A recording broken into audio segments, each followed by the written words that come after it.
You can't tell me not to ruin something right before you're about to do it, because now I just want to.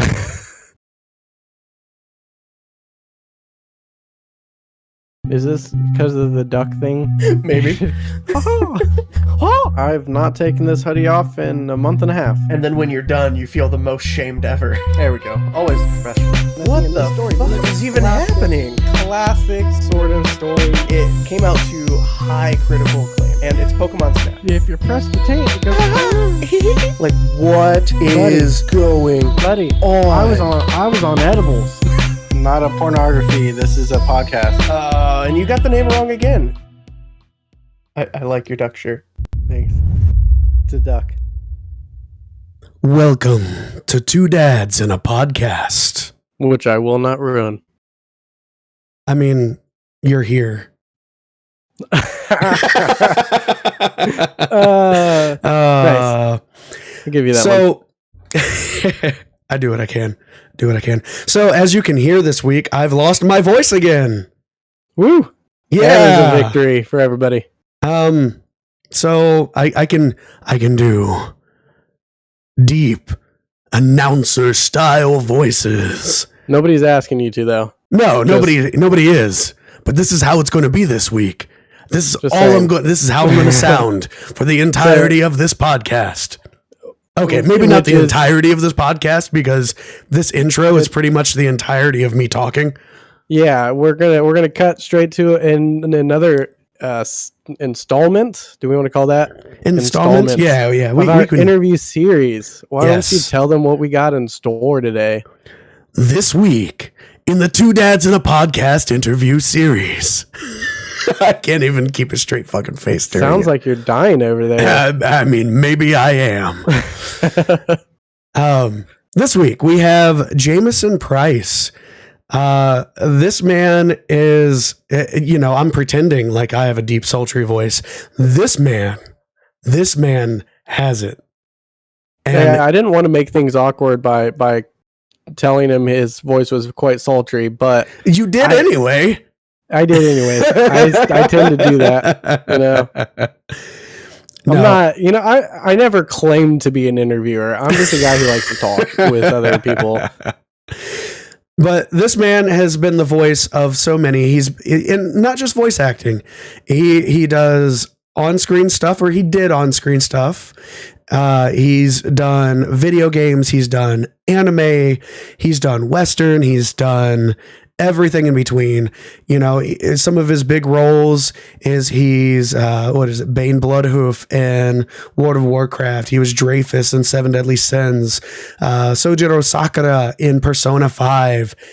He was Chad in Bleach. He at one point even got to voice Giovanni in one of the Pokemon web series, which was freaking awesome. He's Ryder, and I believe Fate Zero. So many different characters This that I haven't even scratched it. He's getting close to 500 credits on IMDb, right? And I mean, that blows my mind. Yeah, like he's catching up to some people who have been in the business a lot longer than he has, and I love to see it. I absolutely love to see it. So, to save my voice and to let you guys actually listen to it, here we go. Here is our interview with Jamieson Price. Thank you. To Two Dads and a Podcast. Two Dads and a Jamieson. Make it 3 dads. Today. Yeah, 3 dads and a podcast. We've got our new regular here, guys. Excellent. This is kind of we were trying to always come up with questions more that aren't being asked, and because we know a lot about what you've done. We know a lot about the voiceover work and stuff. I saw The Patriot when I was that historical film. Yes. I heard historically it accurate. in history classes. I'm like, wait a second. I mean, there's historical accuracy and there's historical accuracy. Yes. So I guess more along the lines of what is it you personally geek out for in your day-to-day life? Oh, well, I'm a big sci-fi nut, so that's my kind of go-to. Grew up reading Clark Nice. and Heinlein and Asimov, and now we have really, really good streaming content. And Oh, TV yeah. Oh shows. yeah. So Netflix and Amazon Prime have been a godsend, and even especially HBO the last couple of years. Yeah, I mean, just the stuff that's coming out and the production quality that's Yeah. coming out has been just phenomenal and a joy.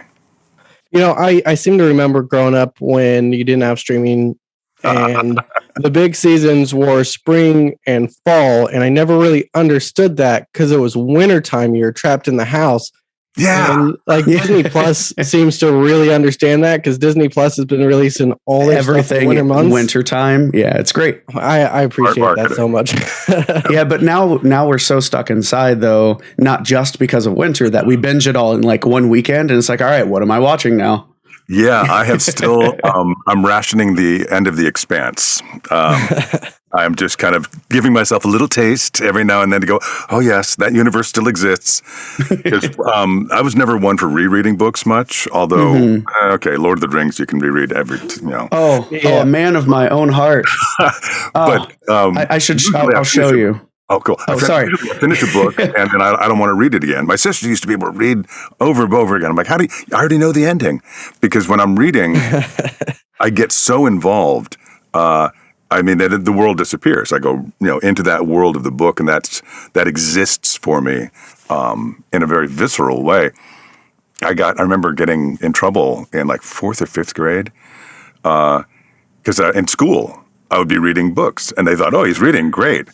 But I'd look up, all of a sudden we're in math. I'm like, whoa, what happened? An hour went by and I was just lost to the world. Time traveling.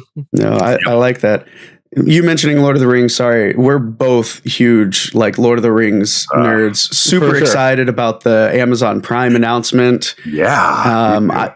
And like looking up the behind the scenes of how they made that with an actual forge and everything was amazing. Yeah. But I have an entire shelf right here of Lord of the Rings Funko Pops. And I've got 5 different copies of the book. Didn't you get a new one for this year? Yeah, for Christmas. My wife got me this one. It's the here, I'll turn off my light. Ton of glare there. There we go. The illustrated edition. So it's all the illustrations of Tolkien. And I love the cover, and the binding has the Elvish on it. Oh man, I was so excited when she got that for me, and she was so concerned. She was like, "Is he going to be bothered that he has 5 copies now?" I was like, "No, I've been telling people I have 5 copies for years, and apparently I only have 4." Oops, can't have enough copies of Lord of the Rings. No, I love it. I don't read as much now. I used to work on a dock, and I was sitting on a forklift reading constantly. Now I'm working in an office on a computer. I don't read as much. Yeah. But I love going through the old books. We have like half price books here, which is just books, wall to wall. And they have their old book section, and it's just these rare limited editions of the Iliad or all sorts of Lord of the Rings, and it's just so I only have so much money to spend. Well, I used to pre-pandemic go thrifting. And you'd find the occasional bit of gold in glassware or something, boots or something. But I'd always make sure to go look at the books because people get rid of them. And I've found some really good reads. Books, records. Those are ones that, especially at a thrift store, they don't seem to know what the records values are. But that's the thing that sucks about smartphones is now you're one click away. Yes. From finding out how much exactly something is. Well, we've talked about literature. I want to know what kind of music are you really into? Because we're really into. Oh, pretty eclectic. That's always a good thing. Good. Gosh, love a good Celtic fusion. Oh, nice. My daughter, did she introduce me to Cat Empire? I don't know if it's my daughter or if I introduced her to the Cat Empire.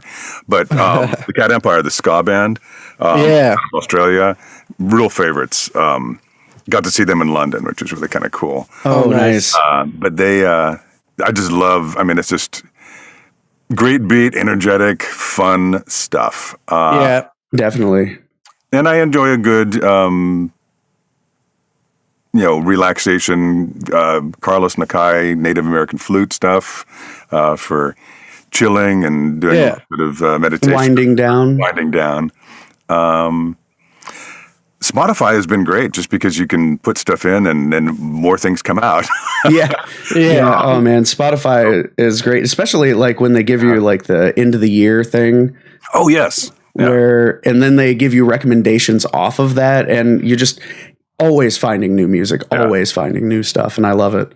You're making a playlist and they're like, hey, consider these. You're like, oh, that's cool. Finding good stuff is good. So, yeah, I like that a lot. A little bit of classical here and there.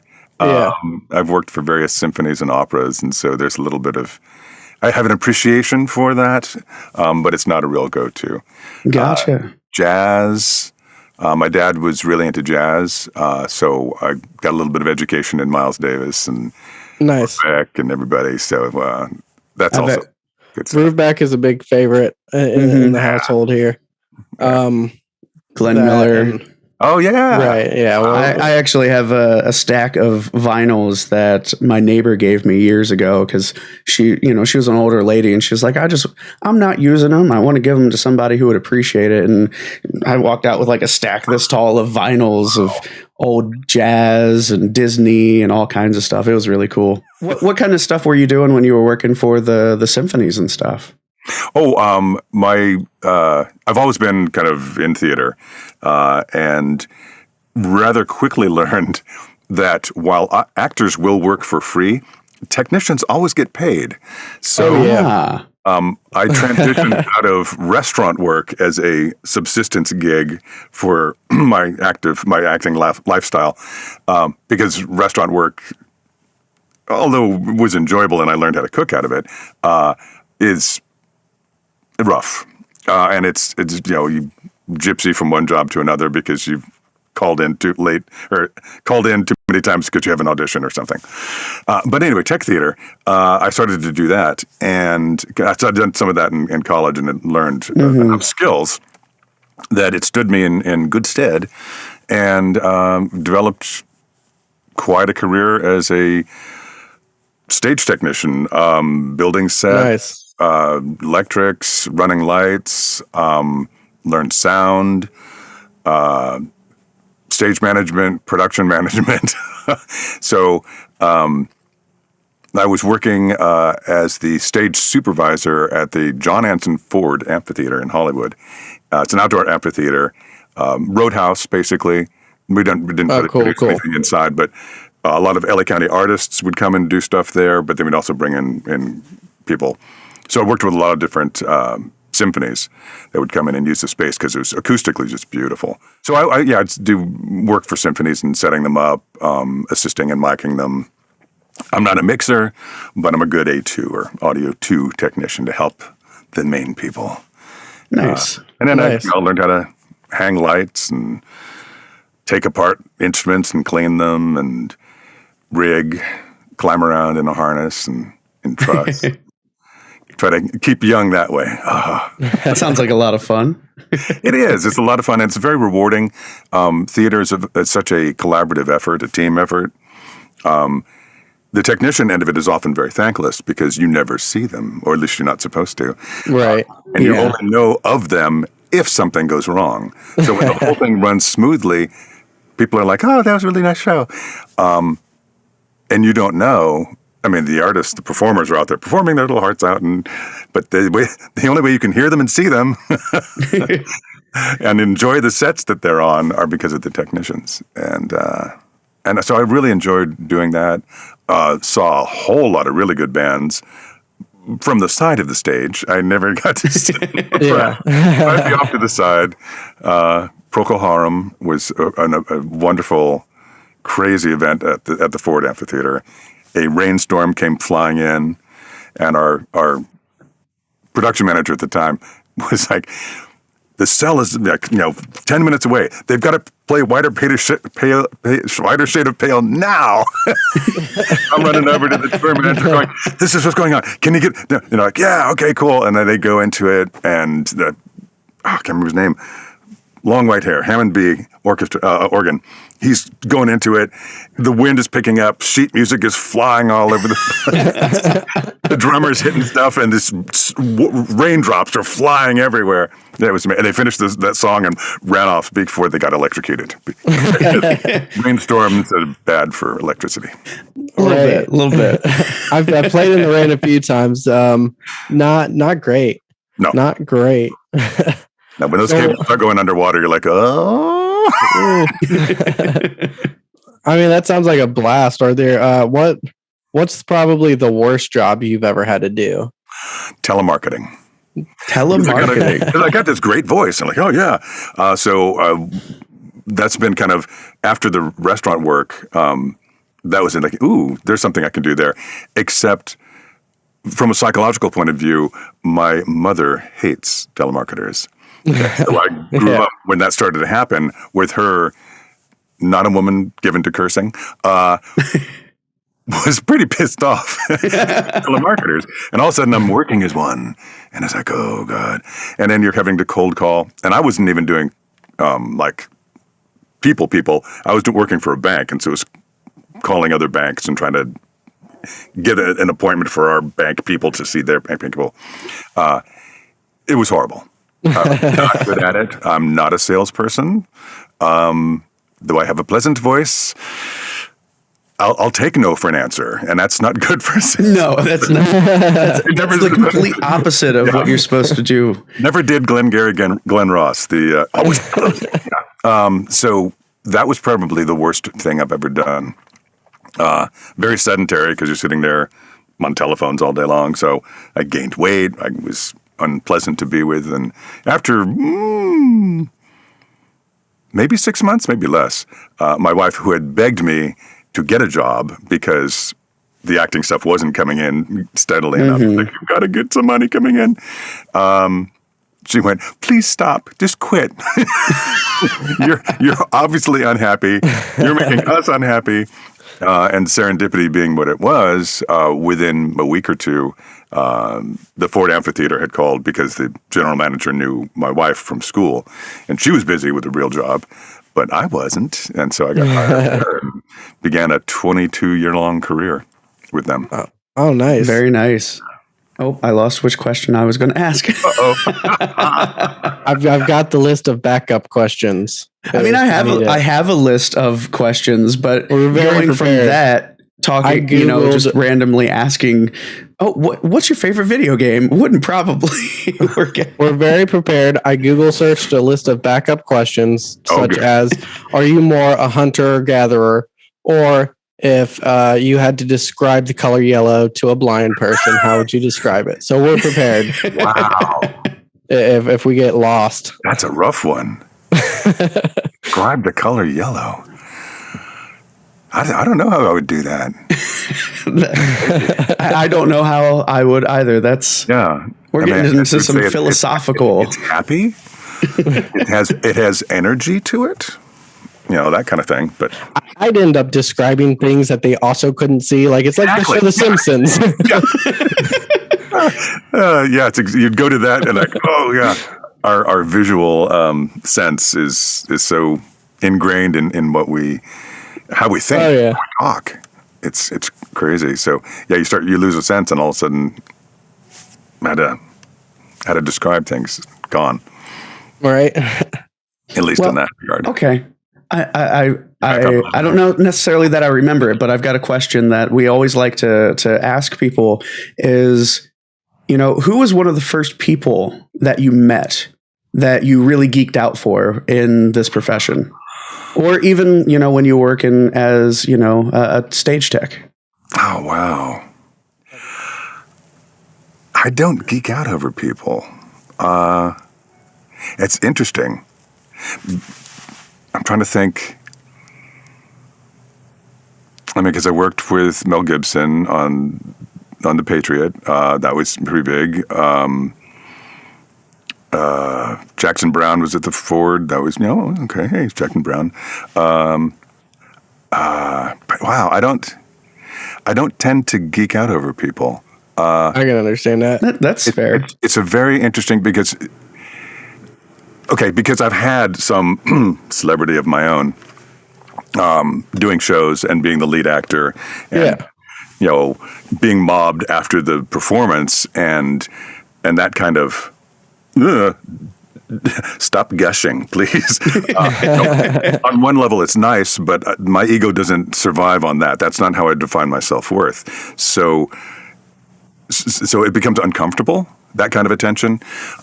So if I meet somebody who's a celebrity, I don't tend to give them that. I give them, you're a normal person, and relate to them as a human being, which I find celebrities appreciate more than geeking out over them. So because as an A2, I've had to mic people. And if you're putting a lavalier mic down a woman's skirt or dress, you get pretty intimate with some, pretty well-known people. And it's like, oh, excuse me, my hands are cold, sorry. Or would you take this microphone and place it, because you got to run that thing so it's not seen. So I've been, up close and personal with a lot of people of celebrity status. But it isn't the whole geeking out thing. Just never happens for me. Isn't that sort of like a coolness that you have, like mellow? I'm pretty chill personality that you got. Yeah, I'm pretty chill. I'm not terribly high strung. See, I like that because that's as somebody who hasn't necessarily worked with, but have met quite a few voice actors through our podcast like this, and a few people in real life. That's one thing that I've always tried to do is they're people. Yes. At the end of the day, they're a person trying to live their lives. I'm not going to, gush over, oh my God, will you give me an autograph? I got selfies, especially for a voice actor, because Mortal Kombat's big. And so people geek out over that big time. And all of a sudden it's like, I've got to do a little voice message for their friends or it's like, okay. So you give it as much as you can because you want to be kind to people. Mm-hmm. But at the same time, that can be a little, it can be a little much. I think the three that come to mind that I've met, I met Reggie Fils-Aimé, the ex-president of Nintendo America. Oh, yeah. I met him at a work convention. At the same work convention, Chris Sabat was there, so I got to meet him. And then while working actually at retail at the store, it was a game store, LeBron James just walks in with his family and he's, coming in. I sold him Batman and a strategy guide. And, I just chatted with him about Batman. One of my employees, I actually kind of had to hey, calm down a little bit. And because she was like, oh my God, freaking out. And, but luckily he was with his family and his wife, man, she was on it immediately. As soon as my employee started gushing, she immediately tied her up in conversation. So it was really funny, watching that work. Man, she was just on it. She deserves a paycheck for that alone. Well, and that may be partially why I don't geek out is especially as a technician in theater. That's really frowned upon. And then I've been the supervisor, so I've been the one talking to my techs, going, Don't do that. Treat them as normal people. So I've been the one kind of policing that. So it's very much ingrained in my psyche not to do that to people because that's usually a specific request by those celebrities when they come in. It's like they make arrangements for I'll do some signing of autographs or whatever, something like that. But it's a set time and it's a set thing. You know, Right. don't bug me while I'm working. Well, that's just it. You know, a lot of people don't really connect the two, that yes, these are really well-known people. They do a lot of stuff, but this is their job. This is what they're getting paid for, you know? Or if they're out retail or they're shopping or something. Yeah, they're just trying to be a person. They're buying video games. We were in a small town in South Carolina, north part of South Carolina. Anyway, we're in a relatively small town, and Mel couldn't go anywhere. Right. Anywhere he went, mobbed. So it was a real, don't want to ever have that kind of celebrityness, because his lack of privacy and his lack of being able to do anything without having guards around him, he couldn't. And I mean, that's not a life. That's my bread and butter. I love going places and doing stuff. Now, is that it's nice to have a certain anonymity. I was actually just going to ask, like, is that why you do a lot of voice acting on screen? Or I started off. Have you heard him talk? It's because of his voice. That's why he does voice acting. No, I started off on the stage doing legitimate stage on the boards, and I did a bunch of regional theater, outdoor dramas and stuff, and ended up going, okay, it's time to go back to school and get my grad degree. And I looked at different schools and ended up coming out here to Long Beach because it was of its proximity to LA. I'm like, I'm right there. I'd rather be in LA than New York. I visited New York and it was like, it was dirty and noisy and didn't like the vibe there. And I'm a native Californian anyway. So ended up down here in Southern California. I mean, of course, it's film and TV is what you want to go for down here, or over here, wherever. So I had a lot of success as a stage actor, and then sometimes that doesn't transition well into camera work. Yeah, it's a different. It's a very different dynamic. Like, it's all acting, though. It's basic voice acting, acting on stage, and acting on camera is all the same foundation. Core, yeah. But there are nuances, and I couldn't pick up the nuances for on-camera work the way I had for stage work.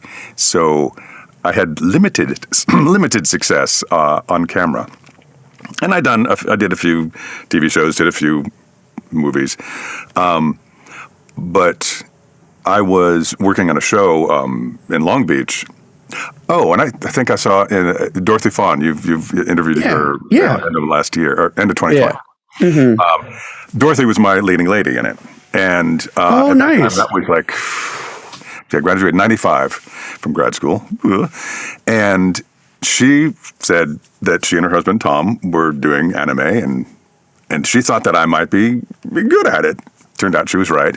So she introduced me to a studio, got me a foot in the door.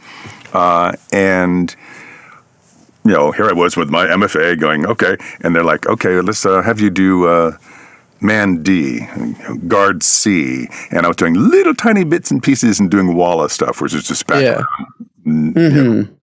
noise. But it's all to fill the world of the audio scape. But I was like, okay, whatever you want me to do. I didn't go, I have my MFA, you should be doing lead roles. I was very patient and just kind of sponged and absorbed whatever they could teach me and throw my way. And then within a year or two, I was doing major roles, and it just kind of exploded exponentially from that. What I discovered then, when you do on-camera work, they say, okay, come in and your arrival time's 5 a.m. and then you're going to go, check in here, and then you're going to go in hair and makeup, and you're going to do this, and you're going to do that, and then we'll have lunch, and then we'll shoot you around 2 o'clock in the afternoon. And then you'll wrap around 10 p.m. and head home at 11. And you're like, that's a little brutal. So you do a lot of time. It's a full-on day. You spend a lot of time sitting in your trailer. Or you can go and watch, and I would try to do that just to kind of learn and see what was going on. But yeah, it's a long, brutal day. When you do voiceover, they say, when are you available? And you say, and they go, oh, great, we'd like to have you on this day from this time to this time. And you get paid the same. So I quickly learned that voiceover was, this is nice. And you see a lot of celebrities now, and just under celebrity, the B-lists as well, who are going, this is great. I can get paid a day's wage or more, because they have names, and work for a whole lot less time. During the Patriot, my daughter was born in 95, so Patriot was 99, so she was 4, and I was off for like 2.5 months on that film. I was auditioning all the time. I missed a major portion of my daughter's early childhood. And I found that to be dissatisfying in some ways. I wanted to be there more. I wanted to be a very present dad. My dad was traditional, go off to work, and we'd see him 6 o'clock when he got home. Right. So when my son was born in 2003, that was really when the whole video game market was the memory storage was growing beyond exponentially, and all of a sudden they're like, we've got all this storage, we can have more than just grunts and we want to have actual dialogue, and so they had to kind of go beyond the pool of engineers where they had going Right. They turned to the anime dubbing world. Not too sure why, but thankful they did. Yeah, so we are too. we all made a good transition we still do some dubbing. And at that time, a lot of the piracy was happening too. So, I mean, there were companies going down all over the place, and studios were like, we can't keep up. So anyway, video games took off, and that became... Wow, very much. I can work from 10 to 2 because I have to drop my son off and I have to pick him up after school. And that worked out beautifully. So I really dove headfirst into voiceover at that point. And it's pretty much been growing steadily ever since, which is great. So, you with your theater background, what's your favorite production to act in, and what's your favorite production to watch? Ooh. Favorite productions to act in is probably Shakespeare. That's pretty typical. I mean, we've had that a few times. that writing. I mean, it's the whole, and we have such the vague historical background of, did Shakespeare actually write Shakespeare? And we'll never know. But the writing. I love Doctor Who's explanation of Shakespeare. That was a great episode. Yeah, but the writing is so much fun. It's all there, and there's so much more. It's all there, and yet there's so many more things to find in it as you work on Shakespeare, as you come back to the plays over and over again. So I think that's my favorite play to do. Right, and then to watch. I mean, I poo-pooed musicals for many, many years. I still kind of do. Well, then I had to do them, and I was like, "Ooh, this is hard." You mean I have to act and sing and dance? Don't get me wrong. We loved doing musicals. We did a ton of musicals. I don't like watching them as much. But yeah. So for me, I mean, Les Mis was a huge, wow. Hamilton, bigger wow. Oh man, Hamilton was so good. So those are such a joy to watch. But then things like Come From Away was just phenomenal. Where, I mean, theater can be so transformative and so effective. So I mean, I love the cathartic experience of theater and the being touched by what's happening on stage. I know they're actors. I know what the lighting is going. I know the audio, and I can still be transported and taken to a different time and place, and learn and grow and feel. So. That's I love that. In live theater, there's just that energy exchange between performer and audience. That's fantastic. Yeah, I did theater all the way from middle school through my first semester in college. Unfortunately, I wasn't able to continue. We with did college. A musical together where we held hands and it was almost kissed. So funny story with that. I don't know that we've ever told this story to anybody on the podcast. So we did Into the Woods, but it was, the junior version. So it was only the first act. Right. And I was Prince Charming. And I was Rapunzel's prince. And so during the whole agony scene, there's that whole dynamic going back and forth. But at the end of the song, they're both so engulfed in their own pain, their own thing going on. So him and I came up with this idea of, at the end of it, we drop down to our knees and hold our hands out for that last long hold. Yeah. And we end up holding hands because of it. Man, it was such a hit with the whole crowd. It was so great because, as soon as the music was over, it was the whole like, ugh. Yes. How about those? It was so good. I found he kept performing on stage. I found my way into the pit. I much preferred saxophone. Yeah, he was playing the music, guitar. I was up on stage. It was a lot of fun. I wish that I had continued it, but life happens and a lot of stuff kind of does. Takes priority. Ohio's kind of not. Yeah, Ohio's not really an acting state, so that's true. It's a lot of corn. We have corn. Yep. Well, what so are you gonna do? Getting into all the roles that you've done, you've done quite a few, anime, video games, on screen. I don't know if you know this about yourself, but your credits list is. We considered printing off on IMDb. Yeah, we considered printing off what you haven't done yet. I'm chasing Epcar. Nice, but if you had to get stuck in one of the voices you've done that isn't just your voice, what voice would you want to get stuck in? If I got stuck in a voice, well, they're all aspects of my voice, of course. Sojiro, but that's pretty much me, just a little bit more tired.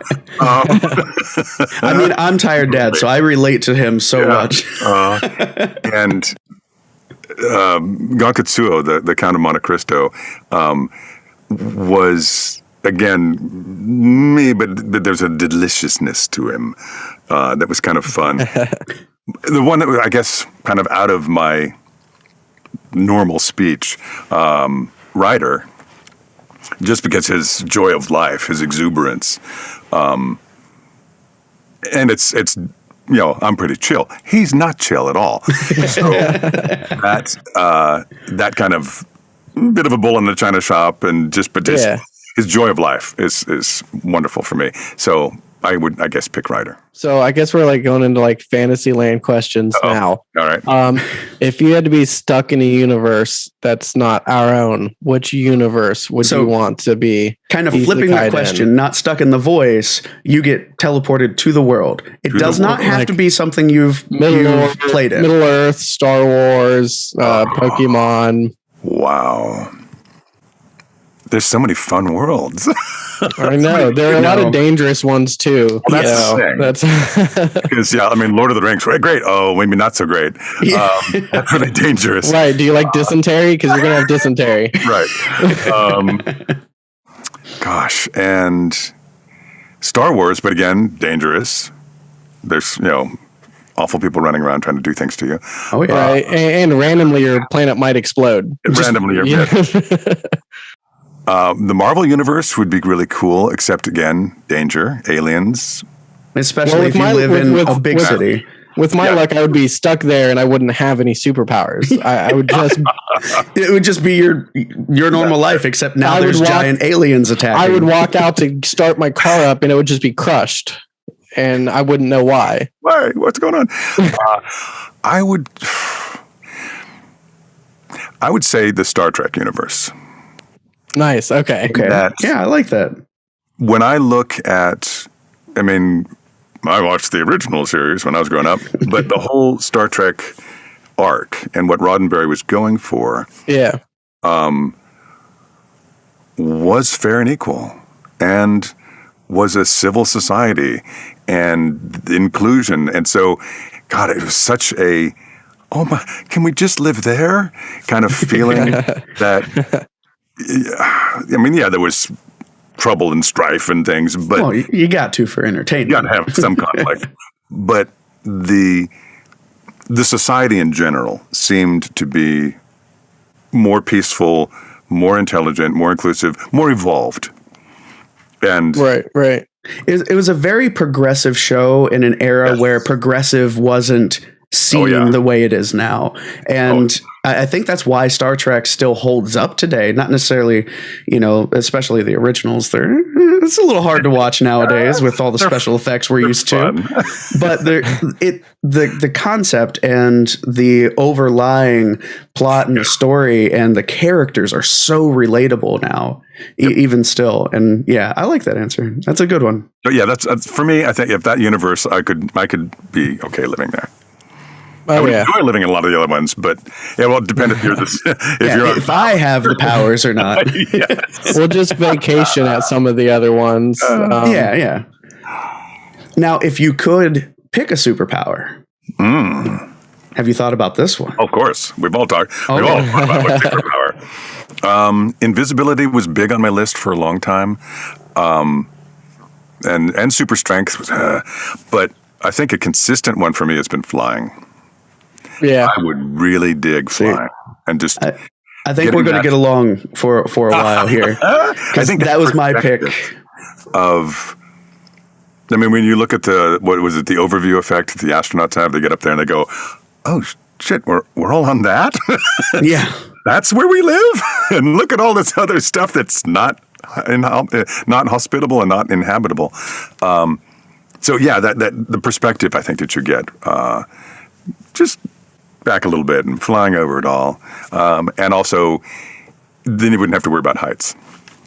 Yeah, wouldn't have to worry about heights. You don't have to worry about driving in your California traffic. Right, no traffic jams for you. You just, hey, I want to go to, I don't know, I want to go to Italy this weekend. Sure. You just zoom over there, bring a snack. Teleporting would be good because it's be instantaneous, but I like the journey. Watch out for new buildings if they built something, Gotta be able to filter that out. Yeah.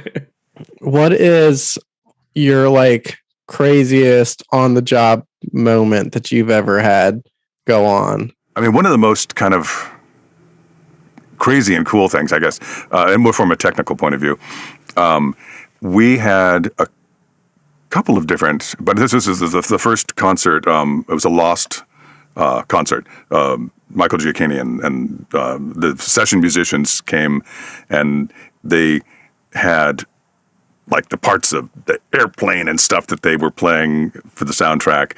So he did the music of Lost.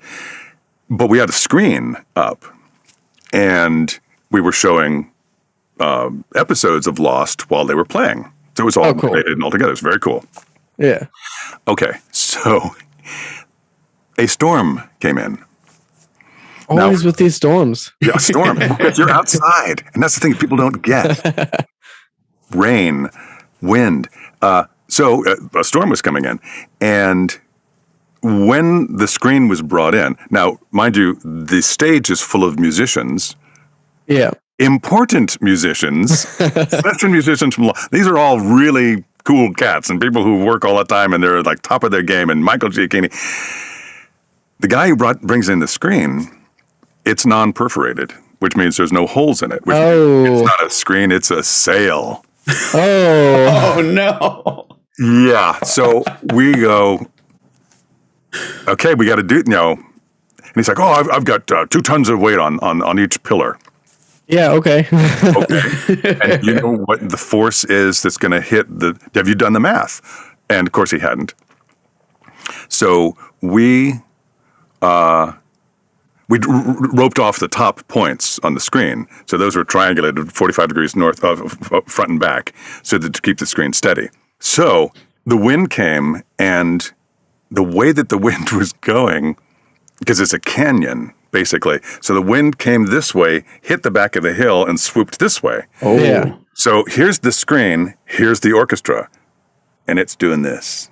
Oh, no. And you're like, and it's not getting there, but it's getting close. And it was really scary. And this is going on. And so this is happening. We ended up having to go out and we loosened the bottom points on either side of the screen and let it sail. But we had to tie it off. So we sat there on the hillside behind, and we took turns because it was a long concert. So everybody got it on the crew, basically got a turn to sit there holding a line on either side, and the wind would come and blow, and we'd let it go. And we'd pull it back in, and we'd let it go, and we'd pull it back in. And it worked. And it went like this way over their heads, not this way over their heads. So that was a crazy, crazy moment that we salvaged. It worked. And the whole storm idea was great for Lost. It worked beautifully. It was just a little terrifying for the technicians. It's themed. It was very themed, exactly. I'm going to take one of his questions that he usually asks, and it's, do you like the sound of your own voice? Oh, like is a hard word. Because nobody really likes the sound of their voice. This is why I asked the question, because I believe that same exact sentiment. Oh, yeah. You have that in your head. Oh, I sound like this. And then you hear it back and you go, oh, I sound like that. So there's a huge mismatch and dichotomy between perception and reality. Right. Our own voices. The thing about an actor on camera or voice is that you have to get past that.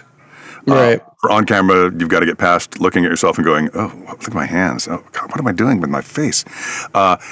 You have to let that go. Voice-wise, you have to let go of, I sound like that? And listen to, did I mean that? Am I communicating the story effectively? And am I being true to the character? So you start listening for different things. But it's a process of getting inured to it and to go, and to let it go. And to focus on the things that matter. Mm-hmm. Because whether or not you like your voice doesn't matter if you're being hired for it. And then you're like, okay, now how do I give them more of what they want? So, yeah, I mean, I like it in that it gets me work. I have stopped people in their tracks talking before, which is kind of funny. My wife worked for the Long Beach Symphony here, and at the downtown, the Terrace Theater, and pretty much any space you can find that acoustic hello place. And I was the husband, so I'm like handing out programs, and I remember finding, oh, there's that spot. Okay, I will stand here. So I'm standing on the steps, and I would go program, and people would go, what? I was in this acoustic bubble that just I echoed in their heads. They were like, okay. I mean, I could have manipulated them with my voice, but it was crazy, and it was like one of those. This is fun. Well, I guess since he stole one of mine, I'll steal one of his. That's fair. Do you play any video games? Have you played any of the video games you have voiced? One of our listeners specifically, like, he wanted this question, and it was specifically about the Disgaea games, if you've played those, but in general. I love video games, and I love playing them, and I'm terrible at them. So there's a lot of games that I'm in. I just have to check stuff on YouTube because I can't get there. God of War, I was like, I saw my first troll. Oh, hey, there. Okay, now I'm stuck. Such a beautiful game, too. We recently Diablo 3, because Diablo 3. Oh yeah, I like that game. There was a lot of. It was easier. I don't know. What I really enjoyed, because we played Gauntlet on Xbox. Oh man, I loved Gauntlet. And it was so much fun because all four of us would, be on a screen and running around, and my son is, 4. I'm like, keep up, come on. And Diablo 3 was in the same vein where we could all work together and run around. So I really enjoy those kind of cooperative games. My son and he grew up playing Halo. We were playing Halo together. We were both in Halo 5, and then Halo 5 was single player. I'm like, come on. So that ended our Halo games together. I couldn't get past, like, I got out in the desert, got stuck. Zelda, okay. I got through Zelda. The Breath of the Wild. And such a good game. My son's getting through that. My wife was really, when she was in college, Zelda was the big thing. Oh, yeah. Ocarina of Time and Majora's Mask. And she got us into it when later. And we got the Nintendo and we had a lot of fun with Zelda. Yeah. So Zelda is one that I have played. Diablo 3 I've played. Oh, gosh. Playing, this is a fun one. So, it's a fighting game. My character was Algol. Soul Calibur. Yeah. Came in there. Finally, I got it. My brain still works. So playing Soul Calibur. Because I'm in it. Great. My son's 5 or 6. I don't know. Little. And we're playing. And he's kicking my ass. Great. What he then would do is take whatever character I had just played. Yeah, he beat your ass with that one. Beat that character and beat me with it.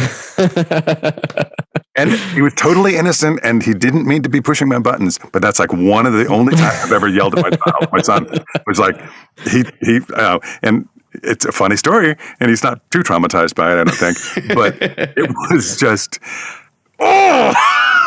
he was just rubbing salt in that wound. Is there any part of anime, because you have this strong connection to sci-fi, and anime is so heavily influenced in that. Is there any part of anime that you have related to over the years, or any specific anime that struck a chord with you?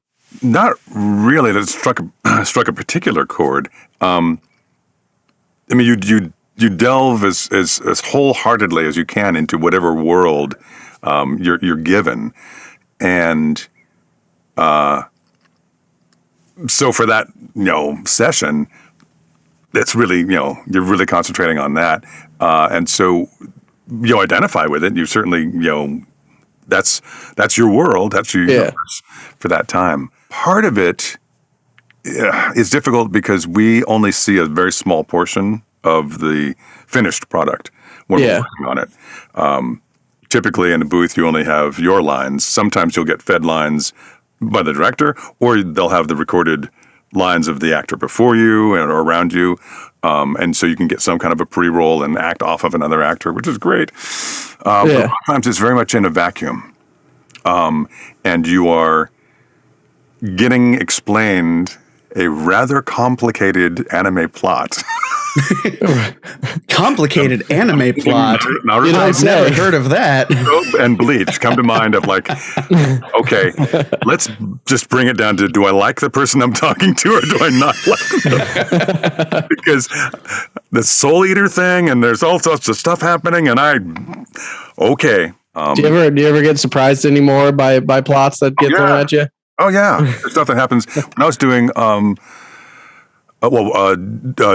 one of the first big roles I did, and that was Oikawa, and he was this villain, and he was awful, and he was horrible. And then the demon came out of his mouth, and he was no longer. He was a nice guy. And it's like, whoa, turn around! Thanks for letting me know. And same sort of thing in Gankatsuo, the Count of Monte Cristo.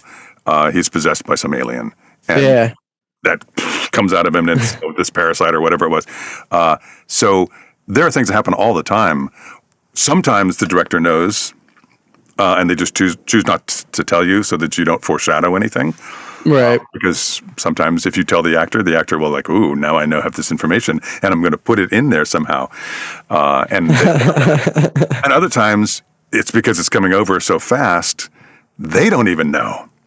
Especially nowadays. Okay, I know that you thought this happened, but this is happening, and now you're that. And you're like, what? How did that happen? So there's lots of surprises that still happen. Yeah. Oh man, it's been awesome getting to know you, talking to you, and getting some of your insights, man. Maybe when things open back up, we can try to get you, catch you at a con in Ohio, or maybe we'll just reach out in a year and get a 1 year later. There we go. Where are they now? Yeah, where are they now? All right. All right. You have a wonderful night. man. You too. Take it easy. And there it is, guys. Jamieson Price. What an amazing guy. So like he fit everything we wanted out of all of our interviews and everything. You know, he's the nerdiest guy. He's humble. He had great advice. He was just super fun to talk to. Super fun to talk to. That was a great one to have. And you know, we're still working on more. We love this series and we love doing the interview series. So yeah. We're in contact with a couple people. It's just a busy time of the year. You know, being the beginning of the year after the holidays, people are getting right back into work. But we got a couple people up our sleeve that we're in contact with, and not just voiceover people. So we're excited about that. Yep, for sure. And as always, if you're listening, Johnny Young Bosch, we're available. Yeah.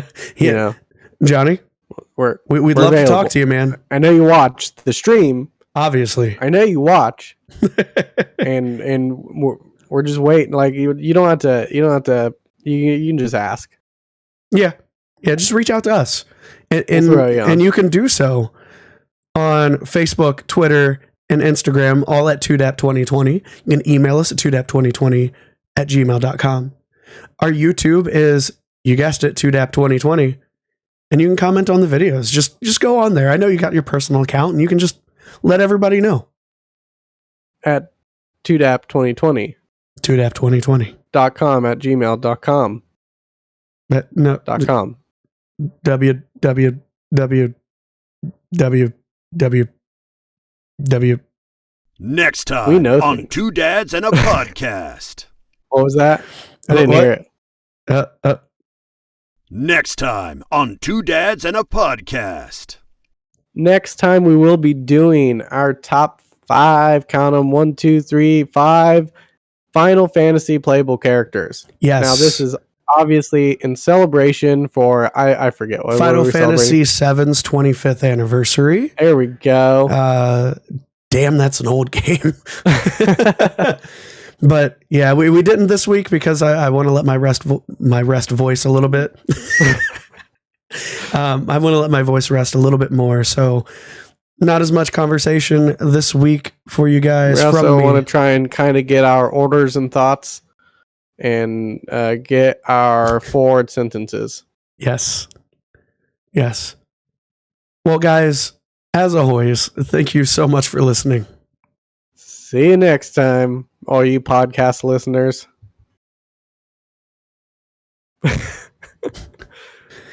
Oh man, you got his intro prepped now. Oh, I do.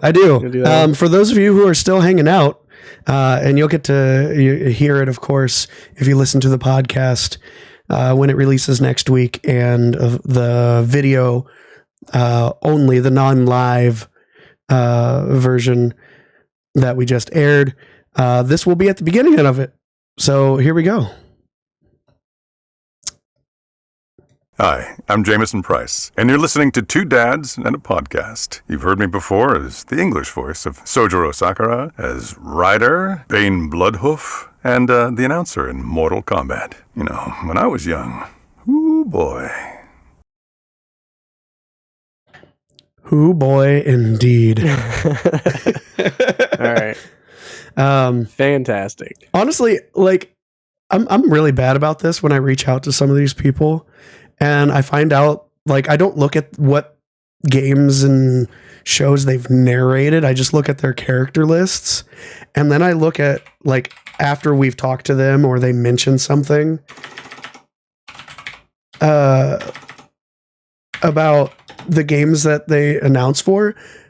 He was the announcer narrator for Street Fighter 4, Mortal Kombat X, Mortal Kombat 11, like, yeah, that voice you've heard so often. Finish him. Yeah, like that was him. Why didn't I ask him to say that for us? You mean have him ask us to finish the podcast? Yeah. At least we did get next time from Kyle Bear. And yeah, that was some That one was really there. cool. Yeah.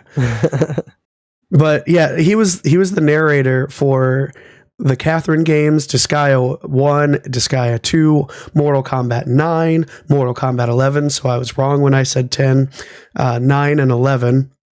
Left Alive, Street Fighter 4, Eternal Sonata.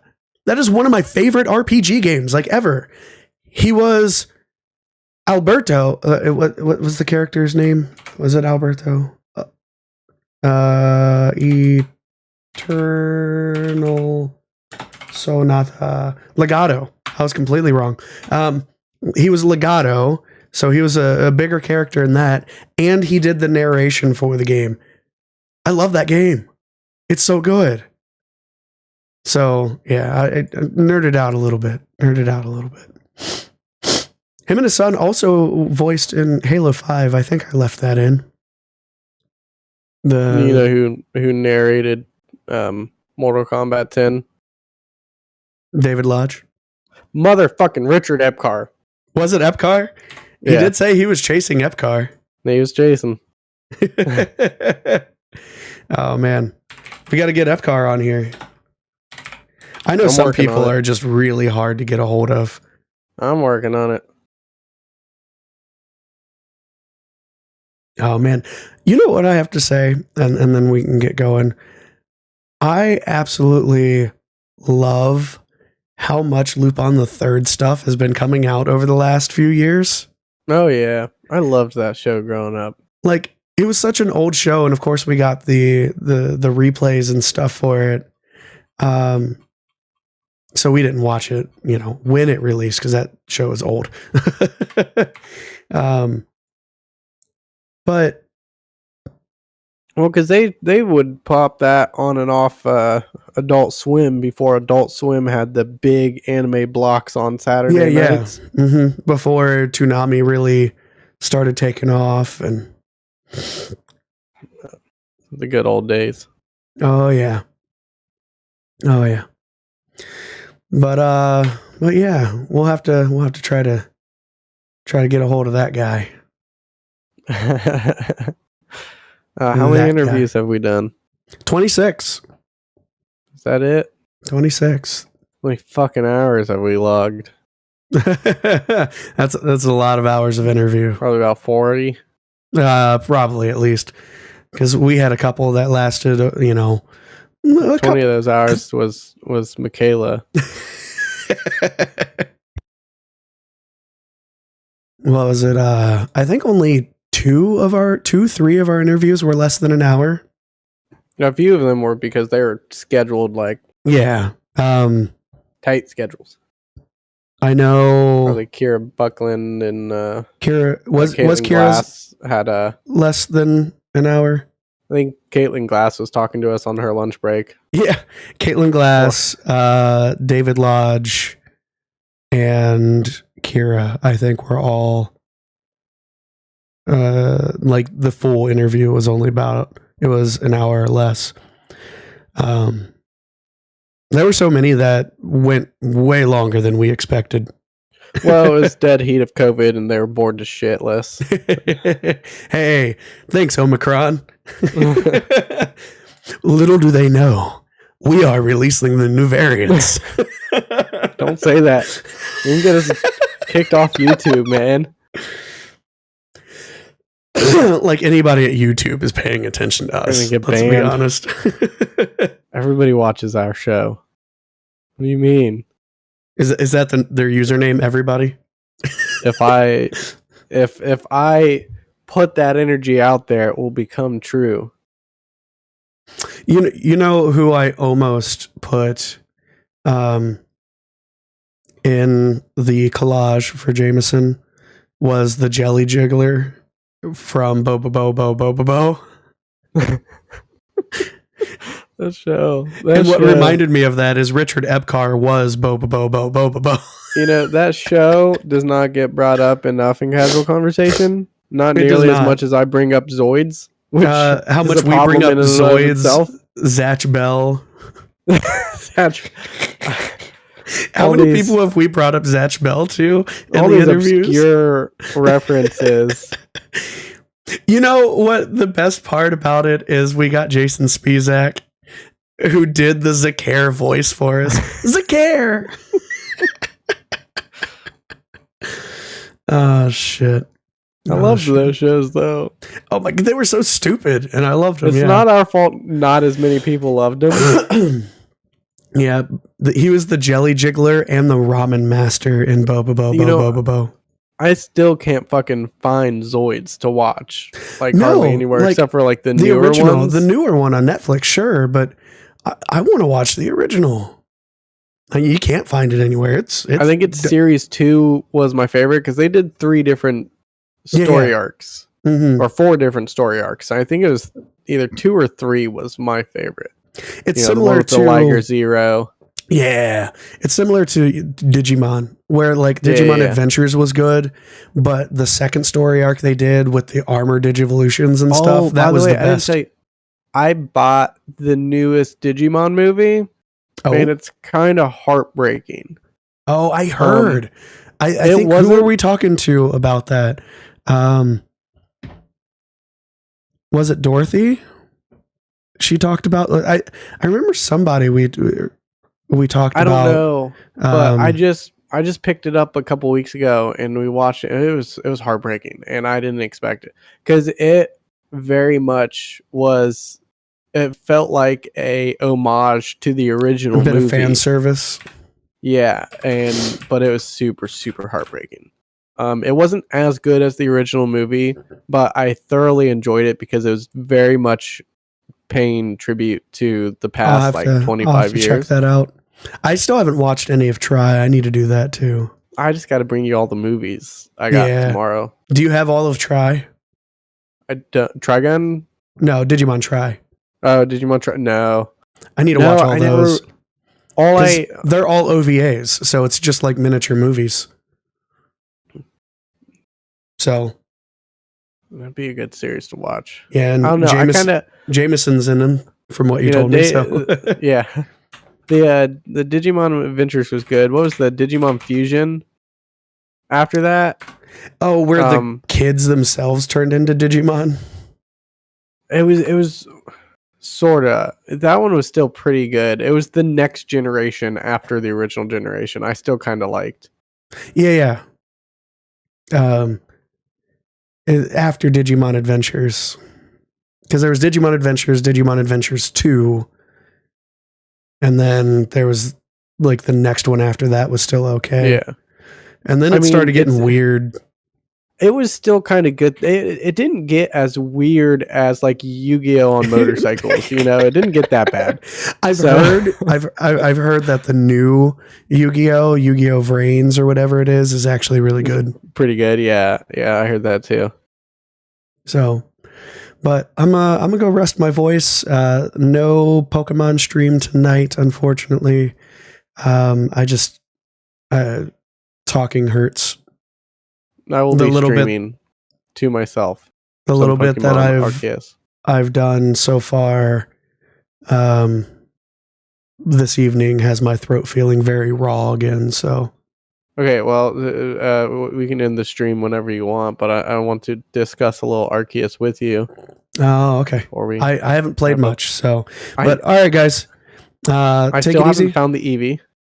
Still looking for that fucking Eevee. I'll tell you where it's at. So, all right, guys, take it easy. Thanks for hanging out, and we'll see you next week. See you, Space Cowboy.